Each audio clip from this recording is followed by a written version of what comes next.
Please please please தள்ளி விட்டுறாதீங்க, scroll பண்ணிடாதீங்க. நான் சொல்ல போற இந்த உண்மை செய்தியை கொஞ்சம் கேட்டு பார்த்துட்டு அதுக்கப்புறம் நீங்க வந்து வேற ஏதாச்சும் பார்க்க போயிடுங்களேன். ஸோ கண்டிப்பா இது ரொம்ப சென்சிட்டிவ் ஆனது, ரொம்ப எமோஷனல் ஆனது. ஸோ இந்த இடத்துல இருந்து நம்ம இன்ஸ்பிரேஷன் கூட பயங்கரமா எடுத்துக்கலாம் அப்படின்ற மாதிரி தாங்க சொல்ல தோணுது. இதை பார்க்கும்போது அவ்வளோ கஷ்டமா இருந்தது. இன்னொரு பக்கம் எனக்குள்ள அவ்வளோ வெறி ஏறிச்சு. ஸோ அதெல்லாம் பத்தி தான் இன்னைக்கு இந்த வீடியோல உங்ககிட்ட வேகமா எக்ஸ்பிளைன் பண்றேன். என்ன ஏதுன்றத பத்தி. அதாவது அருண்குமார் அப்படிங்கிற ஒரு டிஃபரெண்ட்லி ஏபிள் பர்சனுங்க. சடனா அவனால நடக்க முடியாம போயிடுச்சு. ஸோ அந்த பையனுக்கு வந்து 29 வயசு வந்து ஆகிட்டு இருக்கு. ரீசெண்டா இந்த பையனை வந்து ப்ரூக் காலேஜ் கிட் அப்படின்ட்டு சொல்லப்படக்கூடிய இந்த சமூக ஊடகத்தை சார்ந்திருக்கக்கூடிய முகமது அப்படின்ற ஒரு நபர். அவர் வந்து இது போன்ற இல்லாதப்பட்டவர்களுக்கு ஹெல்ப் பண்ணக்கூடிய நல்ல உள்ளம் படைத்திருக்கக்கூடிய ஒரு நபர். அந்த அண்ணாக்கு இந்த இடத்துல வந்து நல்ல வாழ்த்துக்களை நம்ம வந்து பதிவு பண்ணிக்கிறோம். 100 ஆண்டு நல்ல சந்தோஷமா அவரெல்லாம் வாழணும் அப்படின்ட்டு மனசார வாழ்த்திடலாம். அத்தனை இல்லாத நபர்களுக்கு வந்து ஹெல்ப் பண்ணிட்டு இருக்காரு. ஸோ இந்த பையனை பத்தி இப்போ நான் எக்ஸ்பிளைன் பண்ணிடுறேன். அதாவது அருண்குமார் அப்படிங்கிற பையங்க 29 வயசு தான் ஆகிட்டு இருக்கு. ஸோ அவனால 10ஆம் வகுப்பு படிக்கும்போது அந்த டைம்ல கரெக்டா அவனால நடக்க முடியாம போயிடுது. ஸோ அதனால நிறைய அவங்க கிராமத்து வாசிகள் இருப்பாங்களே, அவங்களே நொண்டி அது போன்ற அந்த தகாத வார்த்தைகளை சொல்லி அவனை வந்து காயப்படுத்தியிருக்காங்க. பட் இருந்தாலும் அதுல அவன் கொஞ்சம் கூட தளர்வு அடையாம அடுத்தவங்களுடைய ஹெல்ப்பால அந்த பையன் வந்து தொடர்ந்து படிச்சு கொண்டு இருக்கான்.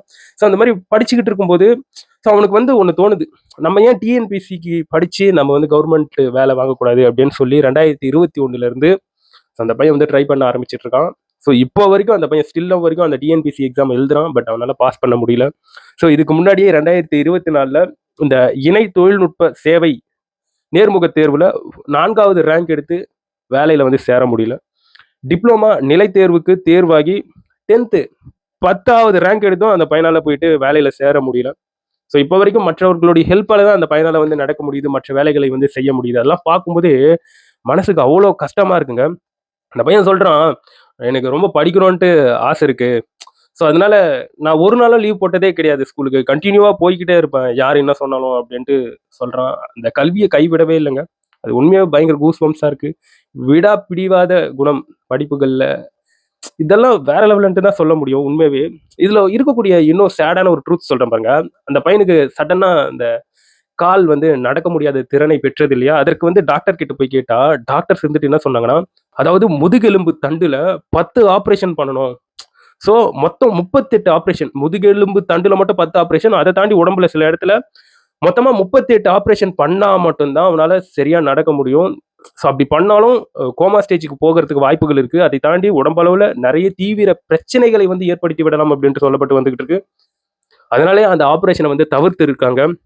ஆனா அந்த பையன் கன்டினியூஸா பள்ளிக்கு போயிருக்கான், படிச்சிருக்கான். அதுக்கப்புறம் டிப்ளோமா முடிச்சிருக்கான். அதுக்கப்புறம் இப்போ போயிட்டு பேச்சலர் ஆஃப் இன்ஜினியரிங் அத வந்து இப்போ வந்து பர்ஸ்யூ பண்ணிக்கிட்டு இருக்கான். இதெல்லாம் கேட்கும்போது வேற லெவலா இருக்கு. பட் டிஎன்பிசிக்கு இப்போ வரைக்கும் அந்த பையன் வந்து தொடர்ந்து ட்ரை பண்ணிக்கிட்டே இருக்கான். அவங்களுடைய அப்பா, அம்மா கண்ணீர் வடிக்கிறாங்க. நெறைய பேர் இவன நொண்டியன்னு கூப்பிடுறாங்க. நாங்க வெறும் தினக்கூலி கஷ்டப்பட்டாச்சு இவன வந்து காப்பாத்தணும்னு பார்க்குறோம் அப்படின்ட்டு அவங்க அப்பா, அம்மா அழுவுறது மனசுக்கு அவ்வளோ கஷ்டமா இருக்குங்க. ஸோ இதெல்லாம் பார்க்கும்போது பயங்கர இன்ஸ்பிரேஷனா இருக்கு. ஆனா எந்த ஊரு, எந்த கிராமம், எந்த லொகேஷன்னு தெரியல. ப்ரோ அத மட்டும் இன்னொரு வாட்டி பதிவு பண்ணிட்டு விட்டுருங்க. எந்த ஏரியா, எந்த கிராமம்ன்ட்டு.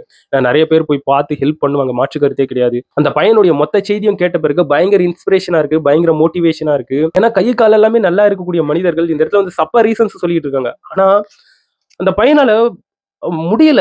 எழுந்து நடக்க முடியல. பட் ட்ரை பண்றான் பாருங்க. விடாம நெவர் கிவ் அப் அப்படின்ட்டு விடாம ட்ரை பண்றான் பாருங்க. உண்மையாவே அதுக்கு பயங்கர ஹேட்ஸ் ஆஃப் இந்த இடத்துல வந்து நம்ம குடுக்கணும். ஸோ இந்த மாரி தாங்க யாரா இருந்தாலும் நம்மளுடைய கோல்ஸ்ல, நம்மளுடைய அந்த லட்சியத்துல கைவிடாம இந்த பையன் போல இருக்கணும். கூடிய சீக்கிரத்துல இந்த பையனுக்கு என்னென்ன தேவை பூர்த்தி செய்யப்பட வேணுமோ, அது வந்து நம்மளுடைய தமிழக அரசு சார்பாகவும், இது போன்ற ஊடகவியலாளர்கள் சார்பாகவும் அவனுக்கு வந்து தீர்த்து வைக்கப்பட வேண்டும். அதுக்கு நீங்க பண்ணக்கூடிய ஒரு ஷேரும், நீங்க பரப்பக்கூடிய இந்த ஸ்ப்ரெட்டும் தான் ரொம்ப முக்கியமானது. இது போன்ற இல்லாதவர்களுக்கு கண்டிப்பா நம்மளால காசு தான் குடுக்க முடியல. ஷேர் பண்ணி அடுத்தவங்க கிட்ட பேசியாச்சு அவங்களுக்கெல்லாம் ஹெல்ப் பண்ண வைக்கிறது ரொம்ப நல்லதுன்ற மாதிரி தான் எனக்கு வந்து தோணுது. என்னால முடிஞ்சதை நான் பண்ணிட்டேன். மக்களே உங்களால முடிஞ்சதை நீங்க பண்ணுங்க. நான் வந்து உங்களை அடுத்த ஒரு வீடியோல பார்க்குறேன்.